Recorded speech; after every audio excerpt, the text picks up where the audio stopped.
अच्छा, तुम्हाला काय वाटतं की ह्या एरियामध्ये असं एक पण पोरगा तुम्ही बघितलं का पहिल्यांदा की माझ्या पहिलं कोणी तुम्हाला असं येऊन विचारते ना असे व्हिडिओ करते? नाही बघितलं. का नाही आहे? भीती. भीती म्हणजे काय? डायरेक्ट कोणाला बोलू शकत नाही पर्सनल. अच्छा, कसं बोलायचं कोणाला की असे भीती का वाटते आपल्याला की यार कोणाला बोलायचंय, ते लोक काय विचार करतील? तेच स्किल डेव्हलपमेंट नसतात, माइंड ओके नसतात, कधी असे एन्व्हायरमेंट झालं नाही त्यांच्यासोबत. अच्छा, आणि मग आता तुम्ही त्यांना काय टिप्स देणार की ज्यांना लोकांना बोलायचं आहे पण त्यांच्या मनामध्ये भीती आहे? तुम्हाला काय ट्राय वाटतं? केलं पाहिजे. ट्राय केलं पाहिजे. आणि बेस्ट केलं पाहिजे. आता अजून एक गोष्ट मला बोलायची ते म्हणजे अप्रोच. आता लोकांना काय आहे की त्यांना अप्रोच करायचं आहे पण त्यांना ना शरम वाटते की यार पुढचा पोरगा काय विचार करेल. मग अप्रोच करण्यासाठी बेस्ट जर ट्रिक तुम्हाला तुमच्या पद्धतीने द्यायची असलं तर ती कुठली आहे? फ्रीली बोलायला लागेल त्याच्याशी. फ्रीली बोलायला लागेल. कसं सुरुवात कशी करायची काय वाटतं? सुरुवात हाय अशीच पर्सनली हाय हॅलो बसणार. अच्छा. सुरुवात तिथनंच होते.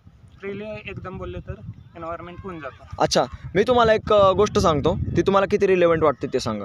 आता हे आपले 5 बोट आहेत, ठीक आहे. इन्स्टेड ऑफ आपण पुढच्याला काय बोलायचं ह्याच्यावर फोकस करण्यापेक्षा आपण जर हे 5 बोट आहेत आपण सगळ्यांनाच बोलायला लागलो आणि सवय लावली तर तो अप्रोच कसा वाटतोय? म्हणजे एज सगळ्यात छोट्याचा छोटा पोरगा ते मोठा मोठा माणूस आपण जर असं सगळ्यांना बोलण्याची सवय लावली तर तो अप्रोच किती इफेक्टिव्ह आहे रादर देन की आपण विचार करतो की त्याला काय बोलायचं आहे. ते एज याच्यावर बोलायला लागेल. म्हणजे तो ज्या एजमध्ये आहे त्या एज बरोबर त्यांच्याशी डिस्कस केलं पाहिजे. अच्छा. ओल्ड माणूस असेल तर तुम्ही ज्या न्यू जनरेशन आहे त्याच्याबद्दल त्यांच्याशी डिस्कस करू शकत नाही ना. जे आहे ते एजनुसार वगैरे बोललं पाहिजे. गाईज बघू शकता हे होतं खूप चांगलं डिस्कशन. आणि तुमच्या लाईफमधला सगळ्यात मोठा रिग्रेट काय? एक लास्ट प्रश्न विचारतो. रिग्रेट काहीच नाही मला आज. रिग्रेट काहीच नाही आहे.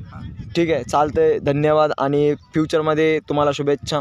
तुमची लाईफ अजून चांगली जावी आणि तुमच्या फ्युचरसाठी तुम्ही स्वतःला 5 वर्षानंतर कुठं बघता?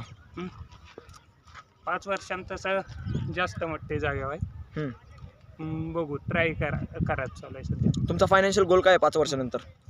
तरी 4-5 शेअरच्या वर गेलं पाहिजे. 4-5 CR वर. 50 CR वर का नाही? सध्या 0तनं सुरुवात आहे. त्याच्या पाहिजे मग 50 CR 50 शेअरचा विचार करून चालणार नाही. 50 CR जर वर गेला तुम्ही तर मग ते तुमच्यासाठी काय असणार? अनएक्सपेक्टेड बिग अचीव असेल. अच्छा. एक्सेप्ट न केलेले. कारण की मी असा विचार केला की आपण जर 100 डिप्स मारायच्यात तर आपण 200 डिप्सचा विचार करायला पाहिजे. मग 100 डिप्स जाणार कुठं? मग तसं जर तुम्ही त्याच बेसिसनं मी 5 करोड बोललो तर मला कमीत कमी त्याच्यातलं 1-2 करोड तर भेटावं. अच्छा. आणि जर तुम्ही समजा तुम्ही केलाच 50 करोडचा विचार तर काय वाटतं तुम्हाला किती रीचला जाणार तुम्ही? किती कॉन्फिडन्स आहे तुम्हाला आणि किती ह्याला जाणार? पण पहिले 5 वर्षाच्या नंतर मी जाणार. कारण फायनान्स लगेच काही ग्रो होत नाही एवढं तर माहिती.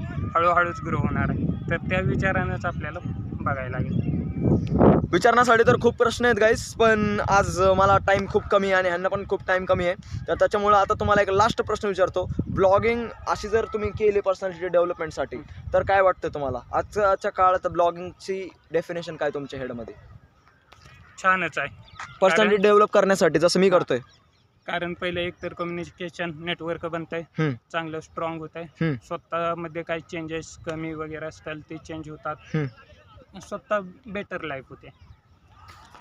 चला गाईज, जय शिवराय. आणि आपण भेटत जाऊ असेच. बघा, धन्यवाद. जेवढे जास्त कम्युनिकेशन करणार तेवढं जास्त कॉन्फिडन्स वाढणार. सवय लावून सगळ्या गोष्टी होतात बरोबर. आणि मी ह्यांना सांगतो आता माझं यूट्यूब चॅनल काय आहे, ठीक आहे.